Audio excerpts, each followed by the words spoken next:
labai daug komentarų susilaukusi vidaus apdaila. Vienas komentaras buvo gan šmaikštus, reiškia, kad pas jį darbo vietoj panašiai aplinka, o jis dirbo plokščių pjaustimo gamyklai.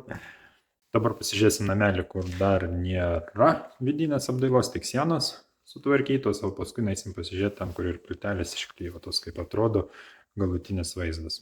Tai va toks vaizdas, labai daug darbo buvo, kiekvieną plokštę reikėjo pjaustyti, išlaikyti tarpelius ir šitie tašeliai ant viršaus kalėsi dar. Prisipažinsiu, pradžiai ir man keistai atrodė šitą apdailą, bet kai šitie tašeliai užsikalė, tai vaizdas gerokai pasikeitė į gerą pusę.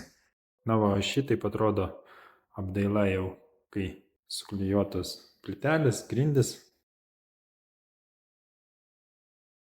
Bet dar nėra šitų tašelių atitvarų. Čia vonios kambarys, dar lubos neužlaistytos, bet va, kaip atrodys dušui vieta. Na, ten tokia kaip niša. Tikrai puikiai vieta poilsiui su komfortiškai įrengtais namais. Kaip nuomai mane netgi stebina ta įrangos kokybė. Taip, kad laukit pavasarį, laukit, kas netoli Dubingių nuomas šiuos namelius.